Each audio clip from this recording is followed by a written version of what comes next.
The GovX Show is supported by Forrester, helping government organisations perform at their best. Visit forrester.com to learn more.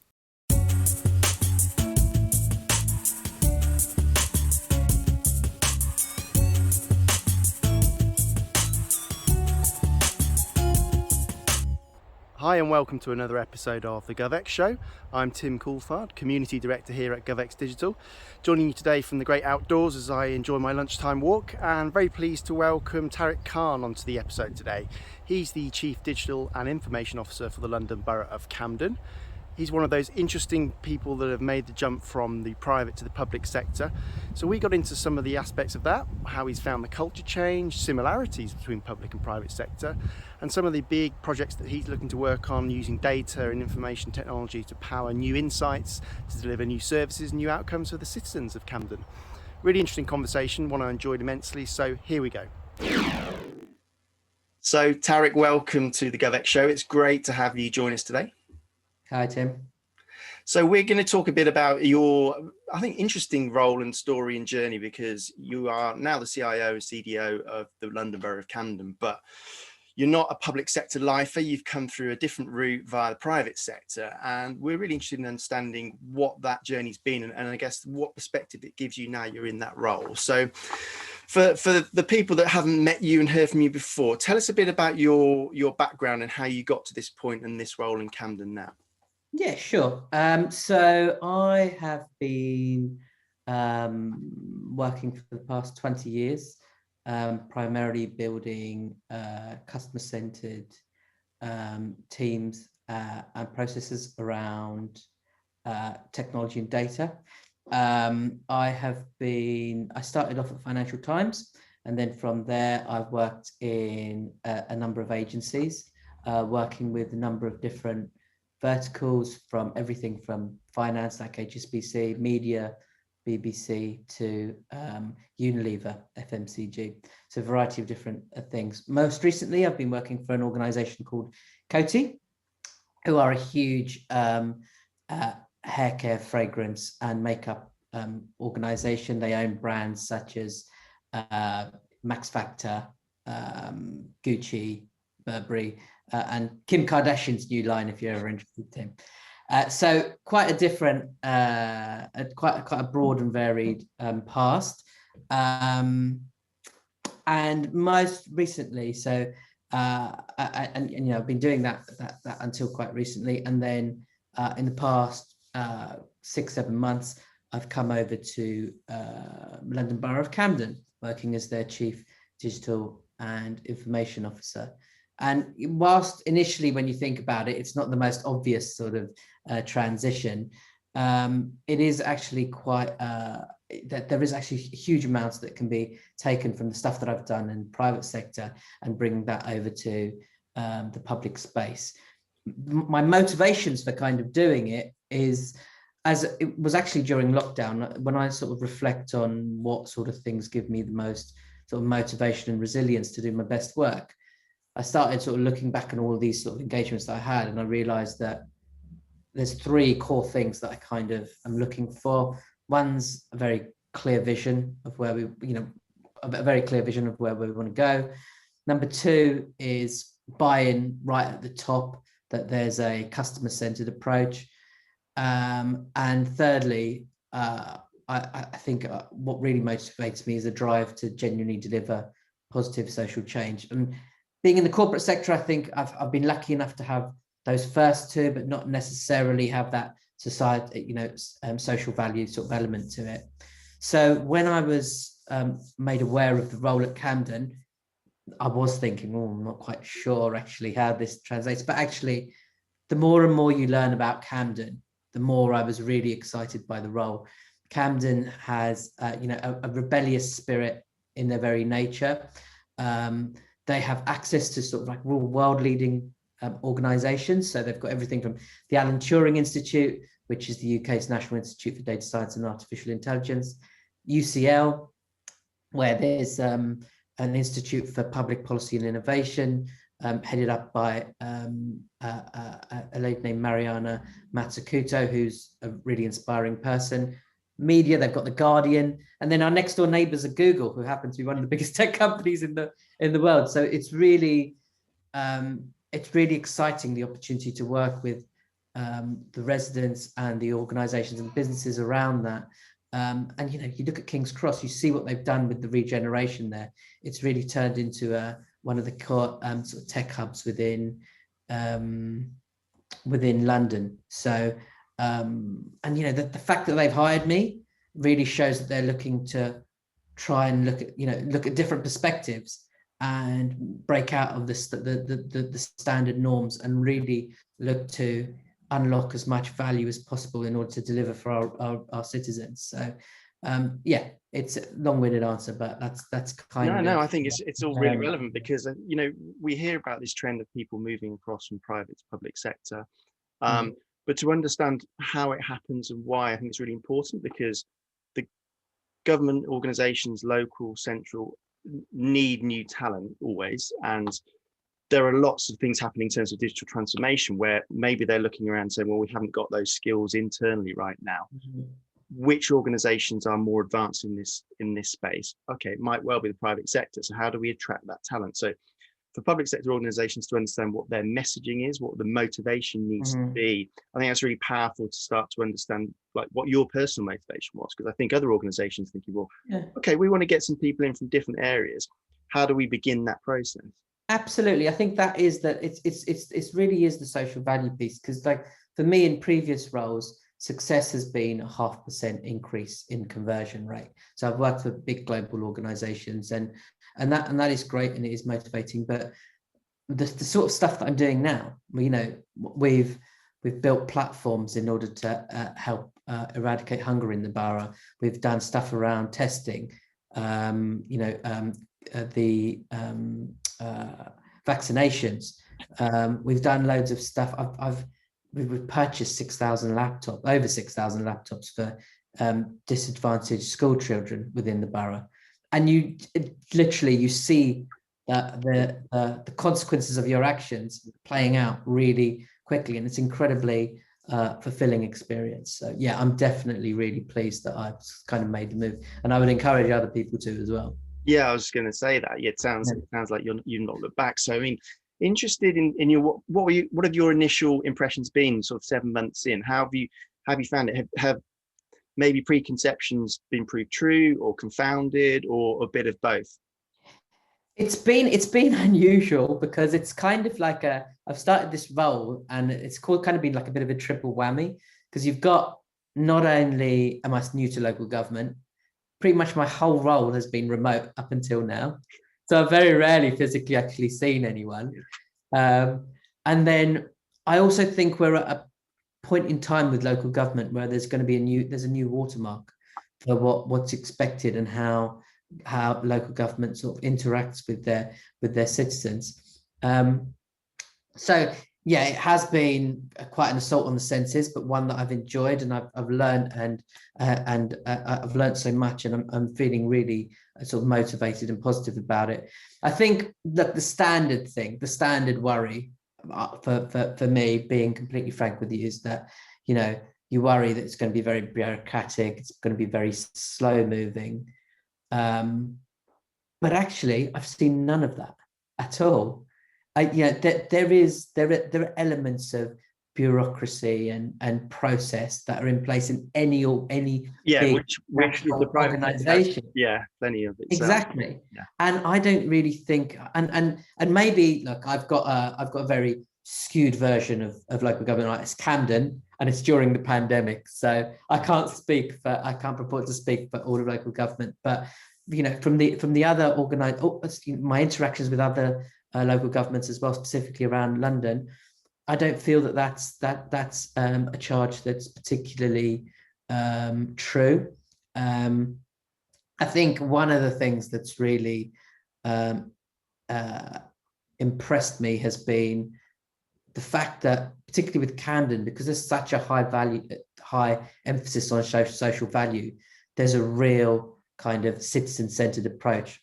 And in private sector, you call it customer-centered, but I think that doesn't really translate. But that real citizen-centered approach. So rather than it being a nice to have. It really is absolutely core to success for people at Camden.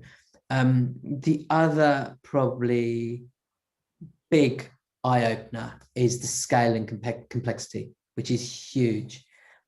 Like in Camden, we run 600 lines of business.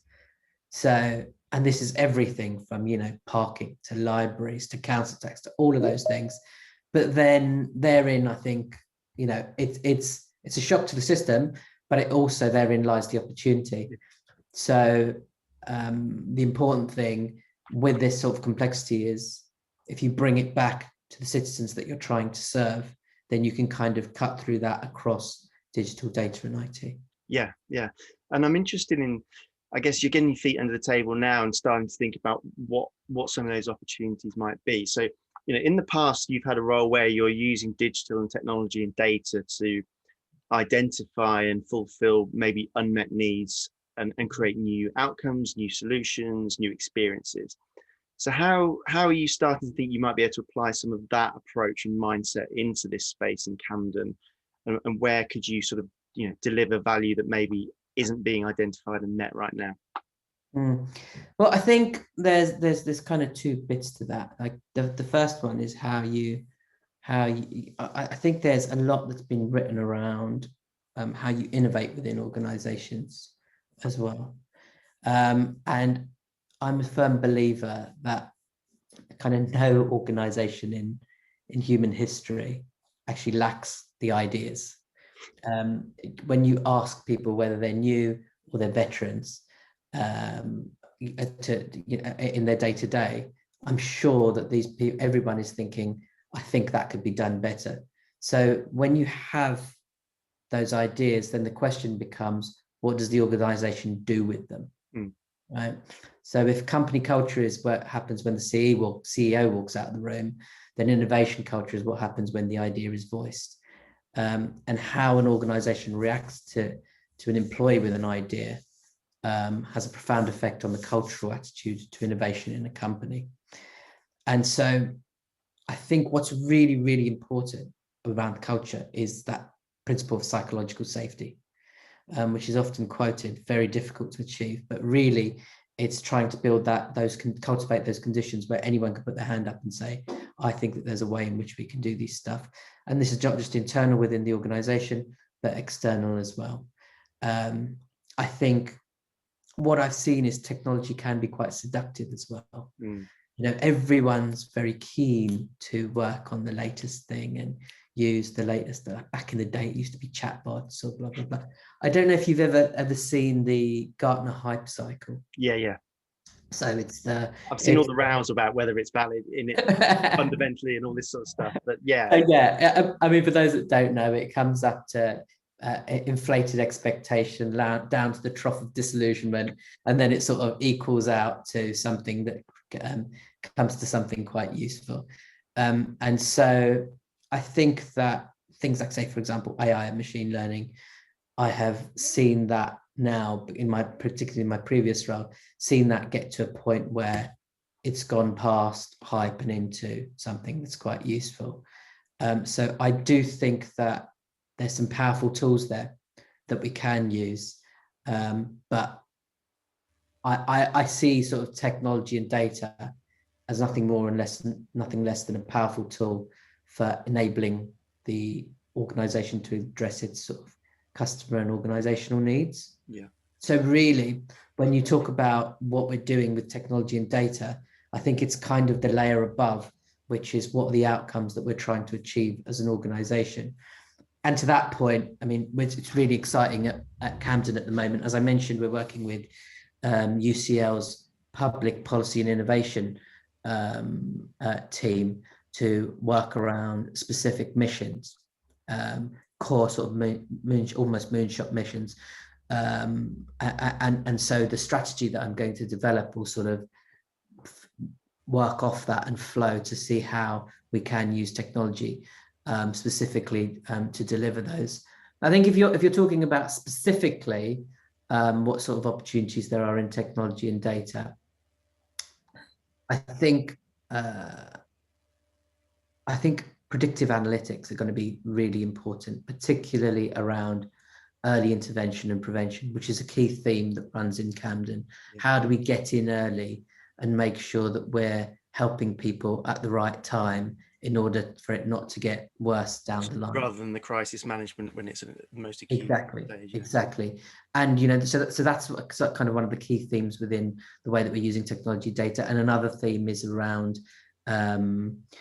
ensuring that we are enabling our citizens and our communities. So we're not directly solving the problem sometimes, but we're actually helping spread the word and using the power of technology and data to empower these organizations and people to do much better stuff. So, I mean, going back to that predictive analytics kind of stuff, there is also a way in which we can use data to kind of train our frontline staff to translate data in order to deliver better connection and empathy as well.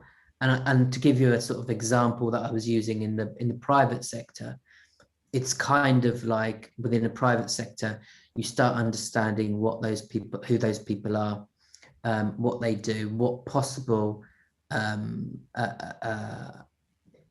outcomes may be coming out from that person, and then use that to have basically a richer conversation with that person, maybe on the sales floor or maybe when you're doing bits and pieces. So it's really connecting that sort of hard data sort of layer with the human component.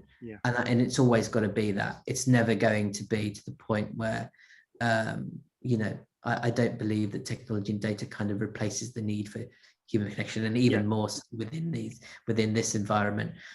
It's also just worth pointing out that I think that with any of this work around data, it's really important that we work in an ethical and transparent way. So Camden is currently working on a data charter, which is a framework and a set of guiding principles around how we approach collecting, processing, and sharing data, and that's going to be brought about and shared and had many consultations with our community in order to make sure that we're both on the same page in terms of how we're working with that, and everything that we do is going to be based around that.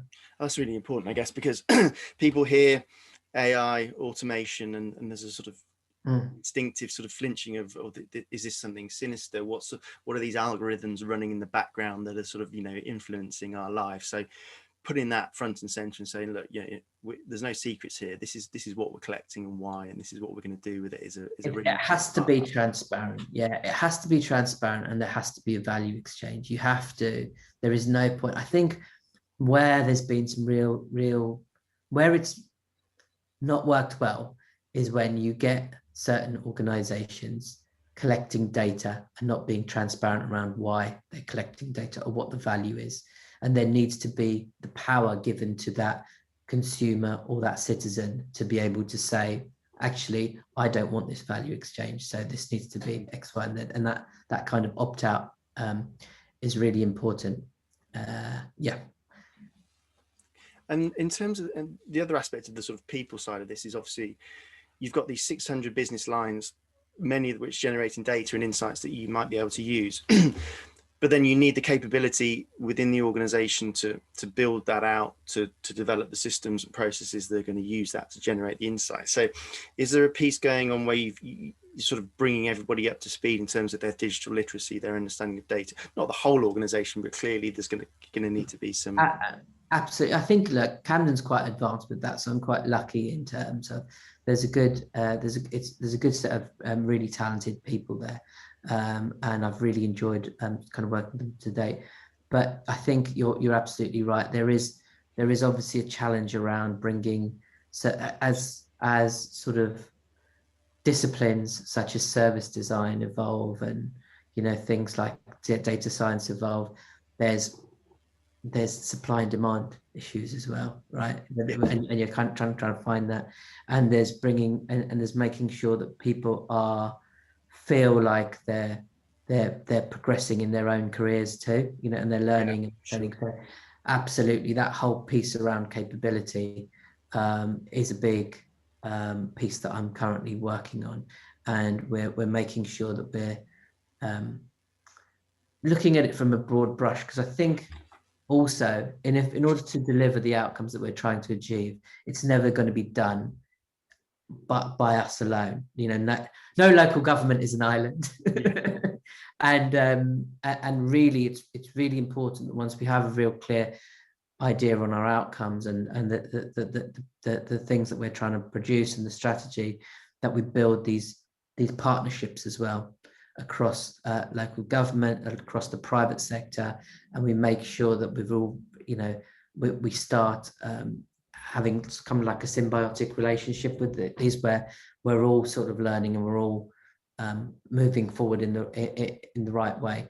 There's obviously sort of pockets. I think of GDS obviously is one of the ones that screams out that are a bit more progressive in terms of their capability than I think it'd be fair to say most local governments at this moment. But they again work out in the open quite really well. So it's one of those things where it's just building up the capability, but also making sure that we connect in an ecosystem across things like Lottie and other different organizations as well in order to build capability. Yeah, absolutely. And I guess as we sort of start to round off the conversation and look forward, I mean, we're touch wood coming out of the COVID era to some degree. What's your sense of how things have changed in terms of, a lot of organizations, particularly local government, who are delivering frontline services have had to pivot, rapidly develop sort of digital alternatives to maybe face-to-face services and stuff. Has COVID sort of changed the playing field in terms of how citizens expect to interact with and receive services from local authorities, do you think? I think it's definitely has, because they've had no alternative to so people have, there's people that are using online services that haven't necessarily done before. I think